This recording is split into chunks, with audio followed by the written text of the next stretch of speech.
I like the vibe. I like the vibe. So this is our Tuesday vibe.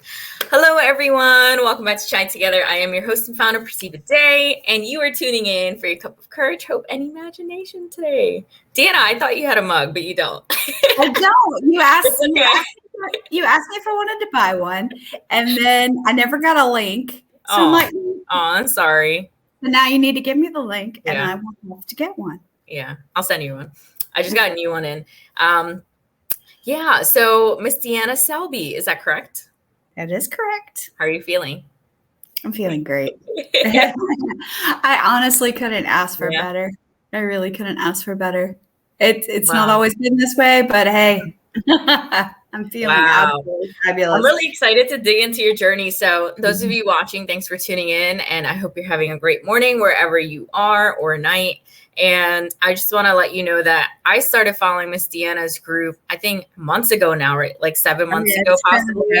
And when I discovered her, it was your jewelry, the turquoise jewelry, and you're so bubbly. And I was like, who is this, lady?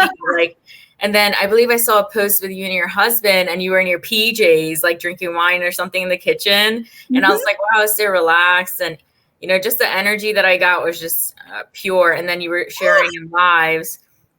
And I don't follow, I got myself out of a lot of groups and stuff that didn't, it's just too much noise. But I was like, I stick to the ones that certain people I knew from last year when I started this whole Try Together journey. So yeah, I definitely like supporting you, and I just like you. I know we talked before. Thanks very much. Yeah, that group managed to develop into a really great group of people. I mean, it really just did, and I'm blessed with it. So tell us about you. Where do you want to start? Do you want to start your younger years, your background? Sure. Sounds good to me. I'll start wherever you want, love. Yeah. Open book. Wait, show us your tattoo. What is that on your? Okay, your this. Yeah, that's flowers. Okay, hold on. I have a balloon. My oldest daughter drew this. And wow. How can I? Okay. Yeah, there. I see it. I know, right? How do you?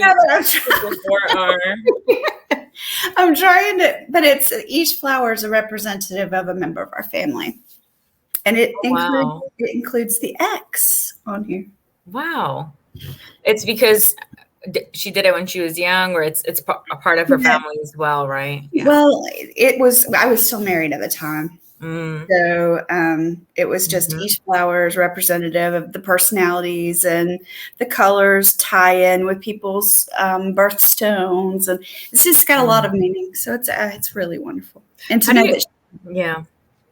So I have a question that comes to mind. How do you feel about, I don't know the process, right, of divorce, or, having children with someone when you get divorced. I believe you made a live about that, or a post that I was listening to long ago. But that transition of, knowing that, hey, your child is still involved with this person, your relationship with your ex, what is your experience with that? Is it hard for you now? Girl, is it hard now? Yeah. Because you're still keeping that energy around you. I would love to say that I have worked through it and everything is fine, and that would be what I would love to present to the world, but that is not the case. My ex is Kitty. My ex is quite the narcissist. We were talking about that a little bit before I jumped on. And so communications with him are tough, really, really tough. He had an affair and left. So my greatest fear was that he was going to end up with the woman that he had the affair with. Of course, I should have known better. He's with a wonderful woman that my kids love. Wow. So that part's not bad. But still having that energy, and I can go, he only takes the child. I have two older children who won't have anything to do with him at all. But then I have the younger child who doesn't have a choice, right? And she's 10. So she has to go, and she goes every other weekend. And so roughly every other week, I have some sort of issue that I'm dealing with in text where there's that, why didn't you do this? Or you didn't do this? Or, I mean, there's always that. And no matter how nice I try to be, there's always something that's going to cause tension. So, like I said, I would love to say that it's fine now and everything's great, but that would be total BS. Oh no. Apologies. We had a freeze. Yeah, it's okay. Yeah, you were saying no matter how nice you try to be. Yeah, there's always some tension every other week. So yeah, I have 8 more years, right? Before I can completely cut that out. It sucks. It sucks a lot. Yeah, let's be real. It sucks a lot. I can only imagine because like you grew so much, right? You grew your group, your business, like you're successful now, right? It's like you renewed yourself. You know, you're doing great. New husband, but it's like it's still lingering, and it's like legally, like that can be so challenging. That's why in marriage, you know, I'm sure there's like so many aspects of what you get yourself involved in. It could really take you down. Yeah. Like it could take you out. Yes. Yeah. It's gotten better as I've gotten stronger, right? So yes, I have grown a lot. The last year has been a new awakening for me. I mean, everything has just, the pieces are falling together like they've never fallen together before. And so, yeah, things are trucking along and everything's great. And then you get shoved back into that constantly because I have no choice, right? And not that I would ever really want her to be separated from her dad in any way, shape, or form. Like I wouldn't want to sever that relationship as long as it's good, because you know he does love the children.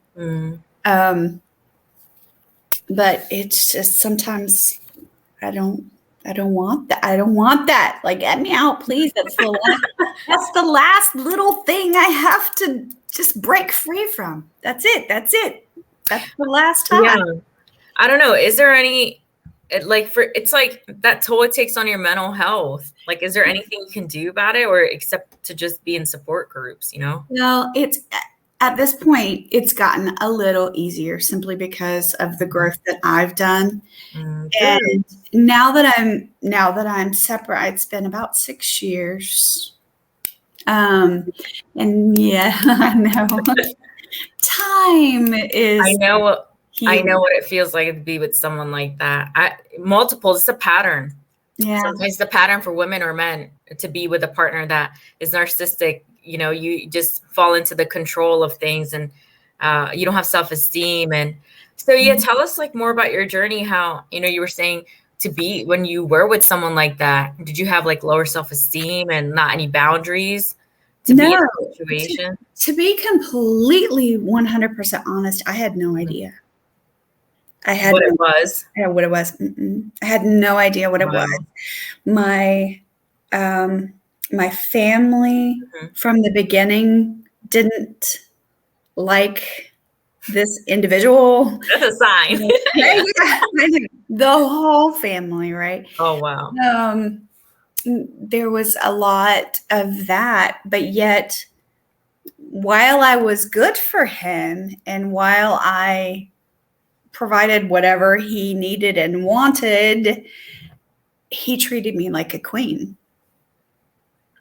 So it wasn't until everything instantly fell apart that I looked back on all of that. And I'm like, that should have been a red flag that I picked up on, but I sure as hell did not. And I look at it, the way I look at it still to this day is that when we were married, it was one way until the affair. And then, oh my God, it's like instantaneously, he's another person.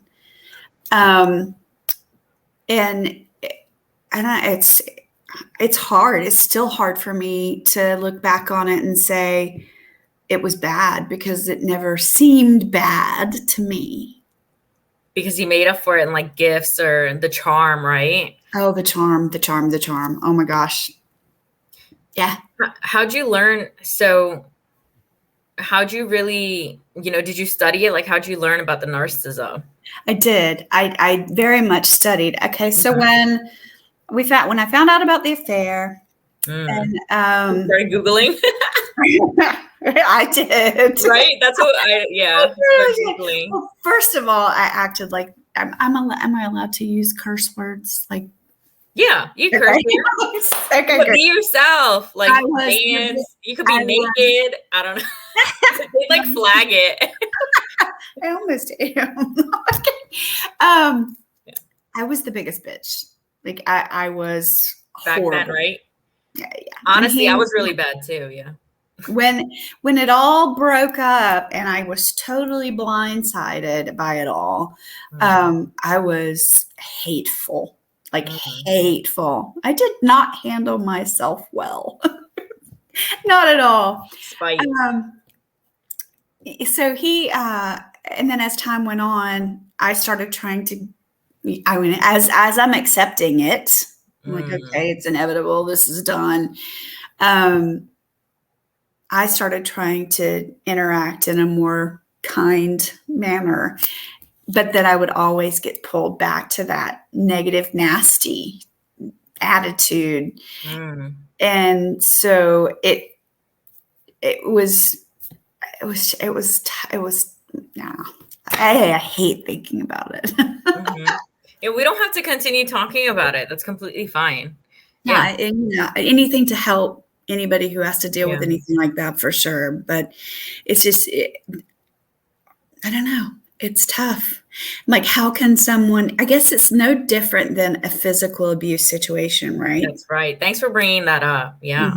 It really is no different than a physical abuse situation, because the women who are in those relationships cannot seem to see it, right? They're blinded to it. Well, for 19 years, I was blinded to it, right? I had no idea. And then to see the transformation when the affair happened and the marriage ended, it's like, who the hell is this man? Like, what? This is not the same man I was married to. But apparently he was just really good at hiding that. So it really makes, when you get down to it, and I'm sure it's the same in physical abuse situations. When you're out of it, you look back and go, how can I be that stupid? Right? How can I? But it's not. I mean, so you have to look at it, and you can think about that for a brief little second, but it's not stupidity. It's the psychology, the psychiatry of it. I mean, a narcissist controls you completely. It's true. Miss Charlotte said you aren't alone. Thanks for that. Yeah, thank you. Thank you. Yeah, no, absolutely. And I said this, I actually did a little live in my smaller group the other day about, you can always assume that someone has been through what you're going through. You are never alone. And once you find that tribe, then the strength in numbers to help you get through all of the pain is tremendous. So during that time, who was your, biggest support? Was it family? Did you also go to support groups for additional, support? I did go to a divorce support group, and it was a Christian divorce support group, and I didn't get the kind of support I really needed from that. Are you religious? Like, are you Christian? I was raised Christian. Yeah, I like that. Yeah, I was raised Christian. Yes, it can help or make it worse. Actually, people's.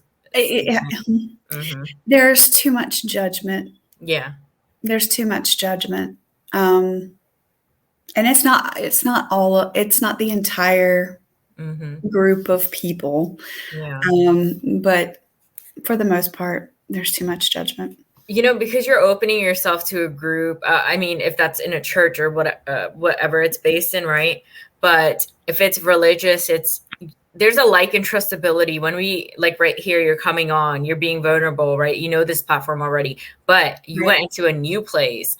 These people don't know you, right? Your life, you don't know them most likely. And they're like thinking opinions about your situation, which you really don't need at the time. Yeah. Like, you just need support without questioning you or stating their opinions. That's not what you need to hear. Mm-hmm. You really truly need to be able to find a group of people who have been through a situation close enough that they fully understand the emotion behind it. Mm-hmm. Because if you don't, and someone's just up there, blah, blah, blah, you need to do this, you need to do that, it's not going to help you. It's not, you have to be able to relate to someone in a way that they get it. Mm-hmm. So that when they do give advice, that will carry us into a really funny story, actually. Yeah. Go ahead. And I love your nails. Wow. Can you just show them off real quick? Yeah, sure. Amazing. I know Miss Charlotte would love these. Wow. I am cheap. Oh. They're stick-ons. They're stick-ons. Mm-hmm. Ooh, but it looks like as if you got it done. You just never know. I know. But I like to save the time. It saves time. Stick-ons, they save time in the salon. It's not hygienic to me personally. Like it's not. And then they talk about you in the like and you don't know what the hell they're saying. Yeah. Yeah. So a funny story.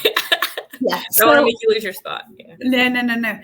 Yeah. So I have lost it. Which funny story was it? What was I just talking about exactly? Oh, you were speaking on. I actually don't know myself. That's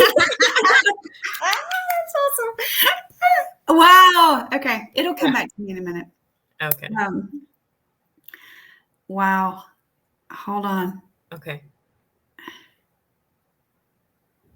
Okay. Well, let's continue and listen. It's okay. No, I was going to say, so tell us we were sharing about the religious groups and the judgment and sharing about, I know. Okay, there you go. Yeah. Okay. So the woman and this goes back to that whole topic of finding someone who can completely relate to the situation. The woman that my husband had the affair with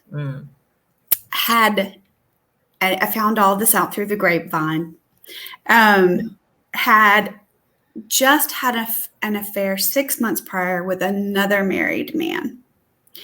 And so I had a friend who knew the woman who was married to the man. And so she and I connected. So literally the same, I have a really not nice word that I use for her. The same woman who broke up both of these marriages brought me and this other woman together so that we were able to talk about it very personally. That's pretty sick. It is kind of sick. Yeah. This was and it's crazy. It was actually a situation where it's like ironic. This was a normal thing for this particular woman. Wow. So my husband at the time and I were supposed to be going on a trip to Greece in about 4 or 5 months from the time that I discovered the affair. And turns out he takes her on my trip to Greece. Yes, he did. Yes, he did. He took her on my trip to Greece, and the asshole brought me back a freaking bracelet. Yeah. Can you believe that crap? Unreal. You're going to bring me a souvenir. For real? From your own trip, yeah. Well, that's the narcissism. It's the charm. It's, hey, you're still on my side. Like, I still have you. It's like, no, you don't. No, you don't. Did you go off? I don't think so. Because my kids were around quite a bit at that time. Yeah. Although I did go off quite a few times with my kids around. Another thing I did not handle very well. Yeah. I think I just walked it right out to the trash can. I would do the same. I don't know if you know, but I was actually engaged in 2019 and I threw the ring in the trash and I was done. But I wanted to say, the impact that had on them. How are they with that now? That's a whole nother mental health topic and subject. Yeah. I guess I need to be somewhat respectful of them and their privacy, but yes, yeah, you don't have to share personal. Yeah, but though there is a lot to be said on that subject, so I want to make sure that we do talk about it. That's good. I had been homeschooling my children for quite some time. My oldest was 15, I think, at the time, and mature beyond her years. I think I've told you along the way, she graduated from Georgia Tech at 18. Wow. She started college at 14. So immediately after he left, she was already going to college. Wow. But saying that, the maturity thing, she and I were best friends. And we were so close that I failed completely for them in keeping some of the details to myself. I was very much of the opinion with the relationship that I had with my children that they didn't deserve to be treated lesser than by not sharing what had happened. Like, no gory details, right? I mean, clearly they're kids, but they knew that their father had an affair, and they knew that's why he left. And I didn't keep any of that back. I didn't hold any of it back. And my breakdowns that I had, some of them had with the kids around, just because I was not in control of my emotions in any way, shape, or form. I remember one night, this might bring tears. It had been a really, really rough night. And I was in my room, and at the time I was probably drinking 3, 4, 5 glasses of wine a night. I mean, I was medicating, right? And I had my favorite wine glass. I had just bought myself some awesome wine glasses, and I walked into the bedroom and I dropped my wine glass and it shattered on the floor. And of course, my kids were with me all the time. And so I was in my room, but they were on my bed, and I had walked to the side of the bed and dropped my glass and just fell to the floor. And it was just shattered, and I was in a puddle on the floor with it. And my kids were picking up the pieces of my wine glass. And it just, the fact that I couldn't, sorry. No. The fact that I couldn't keep it together enough for them still to this day haunts me, right? It was tough. It was really tough. But they were always there. We were always together. So for me to ever have any time alone to process things by myself was thank you. Was just not, it wasn't existent. So in that respect, I failed my kids. I wasn't able to protect them from my emotion. Wow. It's okay. Okay. You want to get a tissue? No. I'll blow in your eye.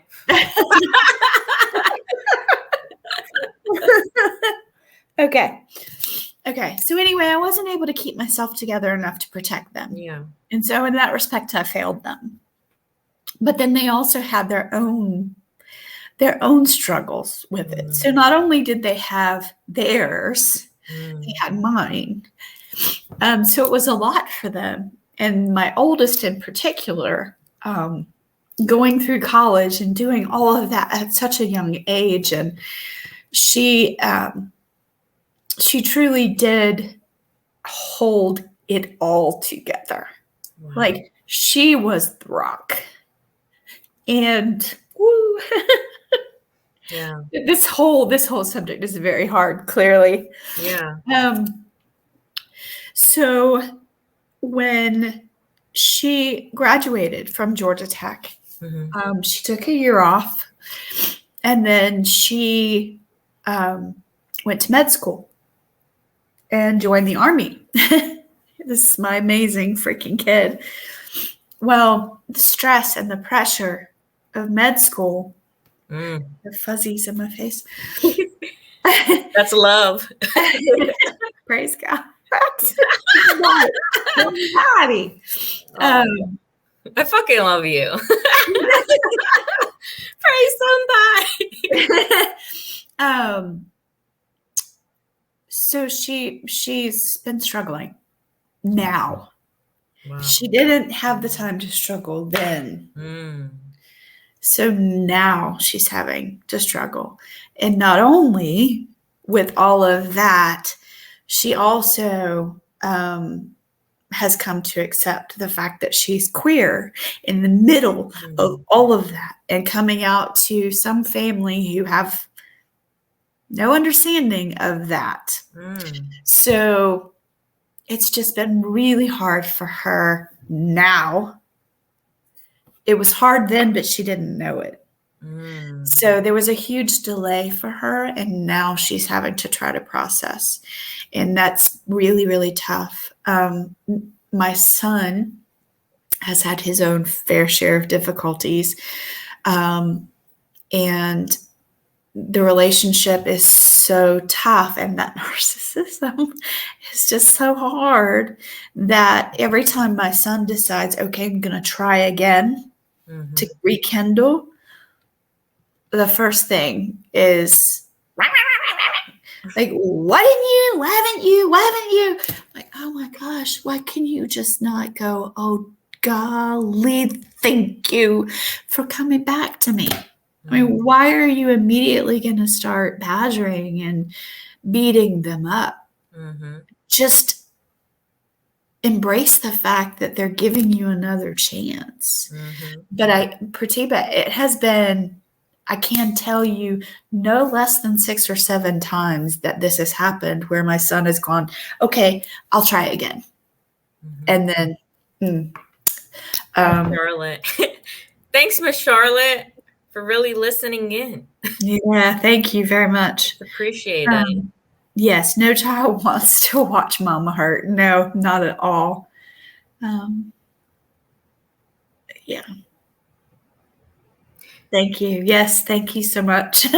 You know, one thing that comes to mind when you were stating that, you know, your oldest daughter was the rock, is that it's a blessing that you had her. Like, I feel like it's a blessing from the universe that you had your kids. Yeah. And I found it to be very poetic that when the glass shattered, it's where you were in your life, and then you were sitting in the puddle. Like, that's very poetic, you know? Oh, she's crying, she said as well, like you. Oh, so sorry. Yeah. Sorry. It's okay. People have been through similar things. You know, it's interesting how human connection can be healing, or like people don't feel alone because of it. I think it's so needed. Like, if I didn't do this today, maybe this helped her work through something, or reminded her of how great she is because of your story. Yeah. And I actually know Miss Charlotte, just to tell you briefly, she works with people with disabilities to take care of them as a caregiver. And when I used to do that, we were sharing space with a client who has cerebral palsy, and she was there, like, training me a bit, but that's how I knew her. And to do work like that takes a special person, obviously. Yeah, for sure. No doubt. Yeah. Yeah, just breathe. Yeah. I feel it's time to move on from that, if you're ready. Okay. I'm ready. Because one thing I learned from therapy is, like, when you journal or when you speak on something, few minutes and then move on, because otherwise you may submerge back, or you know, you don't want it to affect your whole day, but it's good to release. There is no end timeline of how much to release, when to release. Right. Grief and pain are part of the human experience. Yeah, for sure. And yeah, like now I would like to talk about how you came to do what you do. Like how long, you know, have you been doing this, and what led you, you know, to do it? Oh, now we can smile and have so much joy. Okay. You know, you're one of the rare people who have, there have been a few people who have cried, like on Try Together when they sent in a video, you know, for suicide prevention, because it's so real. Like all of this is so real, and it takes courage. And especially you doing business, us being in business, you know, it takes courage to do what we do. So it's only for the courageous, I feel, to like show yourself up like that. Yes. Well, I mean, I do, as I'm going to talk about, I do very much know that I went through what I went through so that I can do what I do. Right. Yeah. There is no way that there was any other reason I should have gone through that. But yeah, no, I had,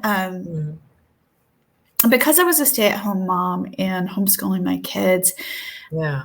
I had already had my master's degree. So I had a high level education, but I wasn't using any of it. No, right. I mean, okay, I say that, but hey, look, my kid graduated from college at 18. I mean, I guess I kind of was using a little bit of it. I started doing some bookkeeping. And when my kids got a little bit older, except for the little one, I think he's like 2. And so I did that just to kind of get back into the corporate world a little bit, simply because I needed that adult stimulation. And so while I was married, I was doing that. And so kind of rekindling the fires of my education and just, you know, having something to stimulate the old brain. And when that ex left, that was what I had to fall back on. And I was not at a place with it. It was part-time. So it was not going to support me and the kids, and it was not going to do what I needed to do. So it, the company that I was working with worked with me, added to it. And so it became enough to keep us going. Right. Well, in 2018, from all the stress, I fully believe it was from all the stress, I was diagnosed with heart disease and had a heart procedure and had 2 stents put in my heart. So at 48 years old, I had 2 stents, and then I still have 1 blockage that was at 50% that they didn't even touch. But I had 2 75% blocked arteries, one of which was the Widowmaker artery. Yeah. So at any point, I could have been gone. So I was very grateful to the cardiologist for being proactive and finding all that. But between that and what I had gone through and approaching 50, I decided, wait, what am I leaving behind me? Like, what impact have I truly had? Yes, amazing kids, right? For sure. But other than that, what do I have? Nothing. I've done nothing. I was a mommy at home. Right. Making homemade bread, milling my own wheat, and all that crazy crap. You know, a lot of people feel that way when they get in 30s. By the way, I really thought you're in your, 30s, like as in your spirit. Like I wouldn't think you're older, because your spirit is so important. Now that you've released that, being with someone like that, you're with your husband now, it really does bring change. It's more positivity, makes you live longer. It's proven statistically, they stated. Awesome. Well, thank you. Thanks. So I started my own company. Yeah. And I'm like, okay, we're going to go with this. I'm just going to do bookkeeping because that's what I know. I can do it with my eyes closed all day long. And so that was the goal. And this was just last February. And towards the end of the year, I had someone reach out to me who was going through a divorce and wanted help with their finances. And then all of a sudden, all of these divorcing women just started popping up all around me. And I'm like, wait a minute. Oh my gosh. This is my calling. This is what I'm supposed to do. Wow. And so I started running with it. Now I still have the bookkeeping side of the business, and ultimately, somebody else is going to run that craziness because that is definitely not a passion. But I'm doing a financial coaching with newly single women and even women who are in relationships that just want to embrace their Sorry. Let me know if you want me to save the comments for later. No worries. I don't want you losing your thought. You said single women. Mm-hmm. Yes, and I do lose my thoughts, clearly. Yeah. Let me stop. So anyway, it just it's been amazing. And so I'm helping these women. I was doing only one-on-one, and then I've been working with a coach who is unbelievable and has changed. She has implemented a lot of the change in my life and forcing me to reflect and basically break down that facade in order to go back and build up a fortified presence, right? It's been amazing. But she kind of convinced me to try the group setting in finance coaching. I'm like, no, there's no way. Who wants to do that? Nobody. The cat's like, meow. He wants out of the room. So I did that. I ran my beta probably about 6 weeks ago now. We wrapped up, and it was unreal. I had 3 people in the beta, and the camaraderie. And, we didn't have to talk about the details of their finances in the group. So nobody knows anything about what they're making or what they're spending unless they want to share at that moment. I work with them behind the scenes on that stuff. So nobody knows that but me and them. And it just went ridiculously well. Let me let this cat out. Yeah.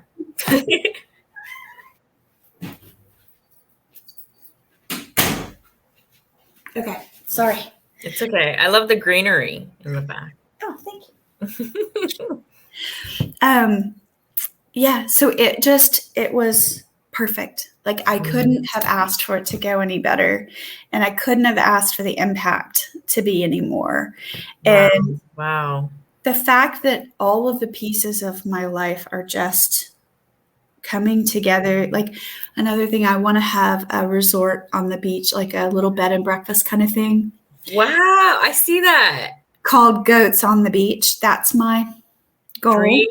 Wow. That's my dream. Well, it just so happens that my husband is in the hospitality industry, has worked in a restaurant as a chef.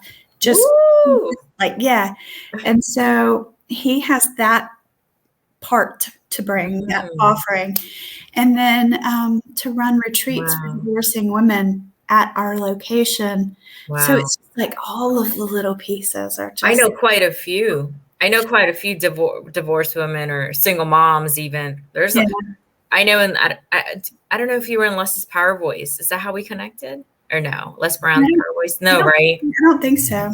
We connected some other way. But in that group specifically, a lot of minority single women and a lot of divorced women. Yeah. Or men even. Yeah. Yeah. It's my passion, and it just feels so good. They say, my coach likes to say, and I've heard it before, that money is just a Side effect. Wow. The impact. Never heard it like that. Yeah. The impact that we make and our ability to bring fulfillment and to help women to get to the point where they feel that financial freedom and they know that they're on a path of meeting all their goals and dreams because they understand it well enough and they know they've done what they need to do.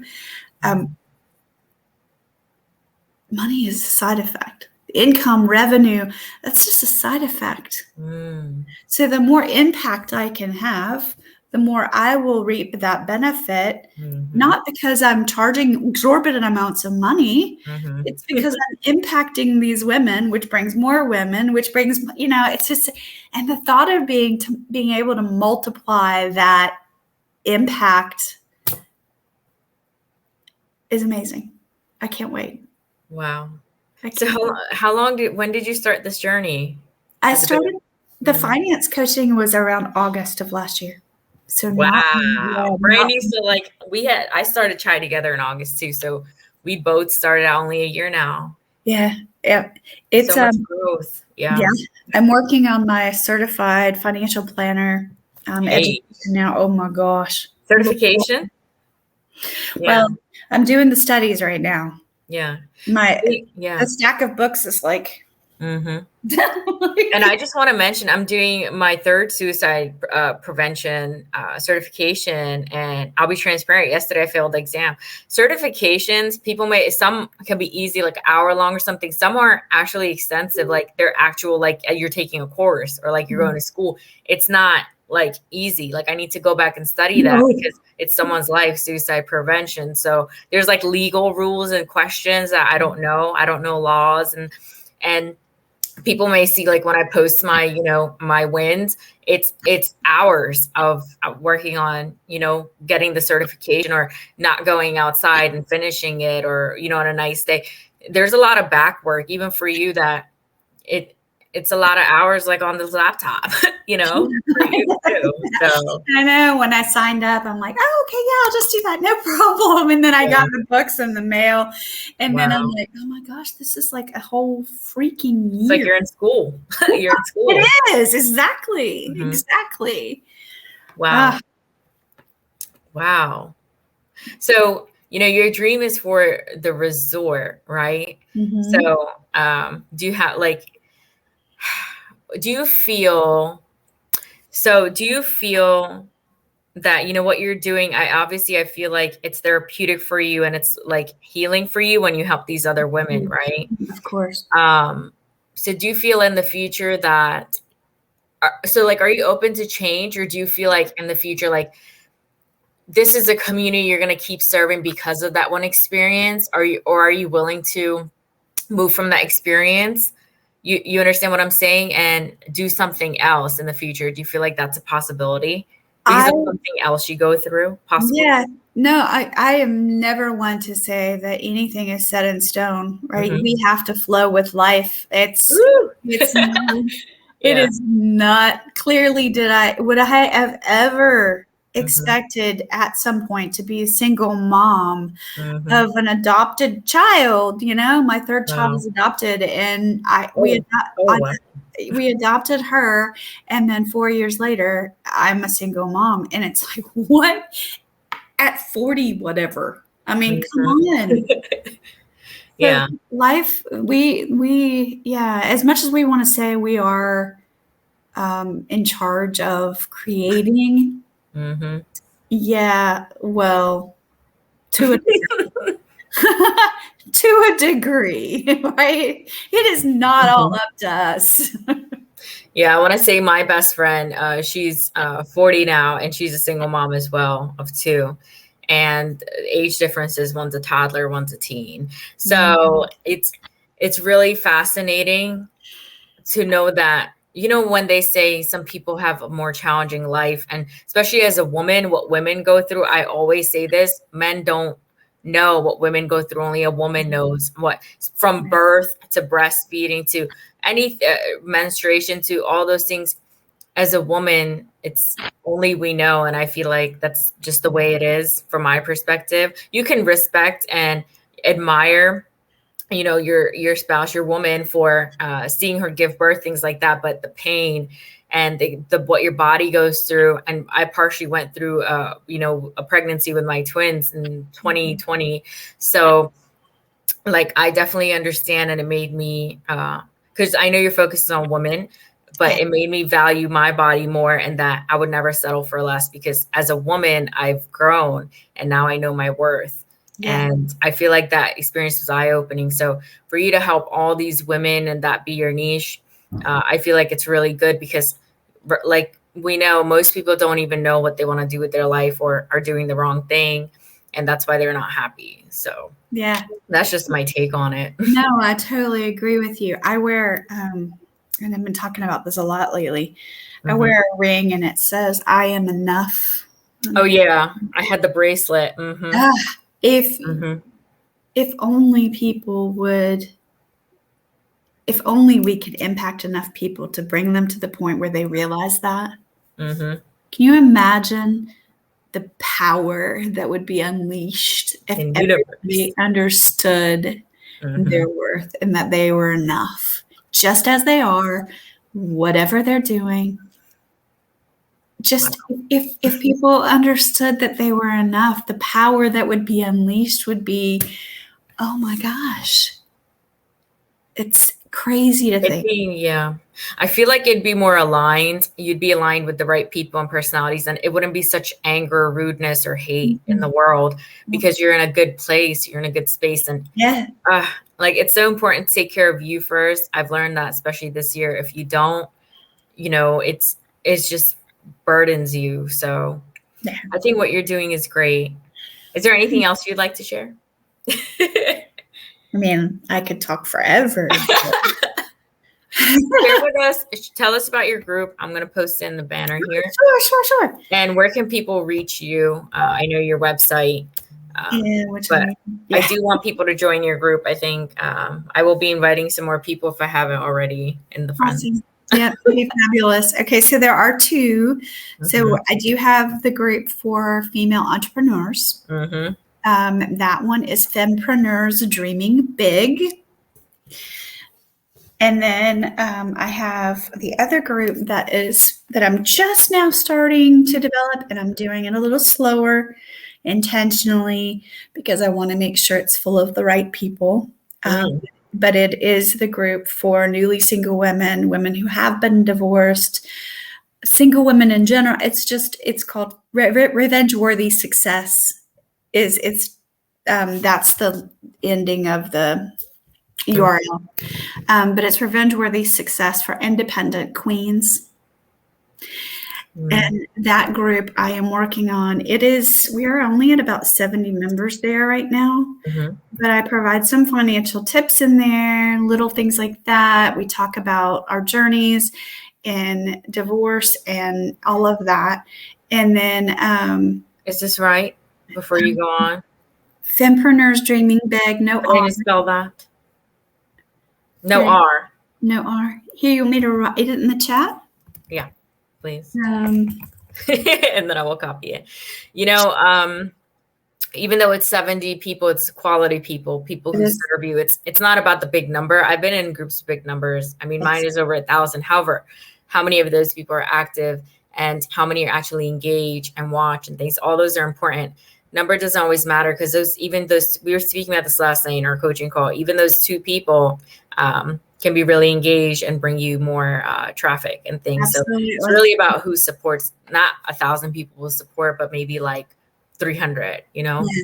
Yeah. The really, really exciting thing for me on the Revenge Worthy Success group is that when we get to 100 people, I intend to try to start some sort of a mentorship program for anybody who's interested in there. So because we have grown it with women who have already kind of come out on the other side of divorce and have put their pieces back together, as well as the women who are just now going through it.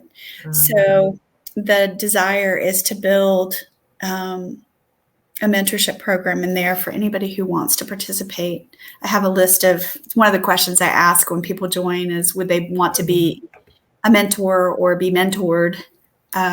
So I have the list, and I've been keeping that, and I'm ready to go as soon as we get to the point where it's justifiable. So I'm excited to see what that looks like. I really like that.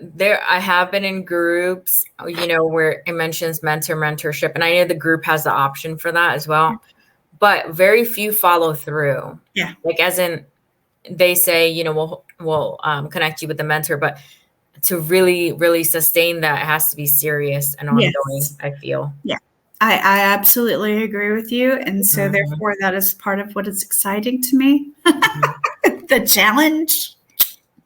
You have to grow. Well, I told you I'm going back to school, and that's one of the reasons you have to learn new things. You have to expand your mind. If I just go for, let's say, counseling or a therapist, like a lot of this, my mom, she has health anxiety disorder and schizophrenia.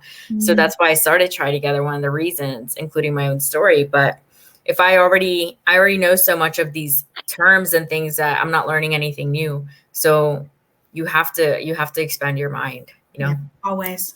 But that's what keeps you young. Yeah. 28 forever. Yes. Wow. Yes. It was, yeah. I see your name's Deanna Rose, your middle name, and like you are Rosie, like, You know what? There's a funny story behind that too. When I got married the first time, I went to Deanna Harper. Doherty was my last name. Oh. And Rose is my grandmother's name. Oh, wow. And at the time, she was still alive, and she held that against me forever. Wow. The fact that I dropped her name, and I'm like, that's not the intention. I kept my maiden name as my middle name, and I didn't want to have all these names lined up. So now she's passed, and I honor her by emphasizing it. I love it. I love it because I believe, at her age, possibly she's reflecting on her life and she wants to be carried on as a legacy, possibly because she knows she's going to pass. We're all going to go one day, but she knows she's going to go. So I think it meant a lot to her. And if she was to know now if she were to know, and maybe she does. Yeah, of course she does. I mean, it's whatever you believe in, universe, spirit, energy. So, but it was such a pleasure having you on. Yes, I love the chance. Finally get all the emotions. Wow. Are you still in this area? Because we never did. No, I know. I have to listen to your audio recording, but no, I'm not in the area. But I will come back. I will like to come back. So I'll let you know when I am back. And you are in where are you again? I'm in Canton. So I'm about 45 minutes northwest of Atlanta. Yeah. Wow. How far is that from Ponce Market? Pretty far, right? Yeah. So with the traffic, yeah. Well, yeah. Well, it just depends on the day, right? And the day and the time. But it's probably about an hour. But we're not going anywhere. So I feel like we're here. Like, it's like, hey, I'll see you, like, when I see you, or like. I know. And thank God for social media and live streaming and all of it. And thanks, Miss Charlotte, for staying tuned the whole time. Yes, thank you so much. It was wonderful to have someone to I hope you're doing well. Yeah, and it's unbelievable. Like, how someone had recently stated, my friend Andrew, and he had come on here and he had said, when we were just speaking in private, he had said that, yes, there's debt and there's challenges financially during COVID, but now is also the easiest time to make money. And because of social media, that's one of the great reasons why. Yeah. So, For sure. But it also has pushed us all to realize a little more of the simple things in life, which is a gift in itself. It is. You look great. Thank you. Thank you so much. I hope you have a great day and that you do more breath work and release it and just enjoy your day. I will be good. Thank you, love. Yeah. Bye. Bye. Thank you.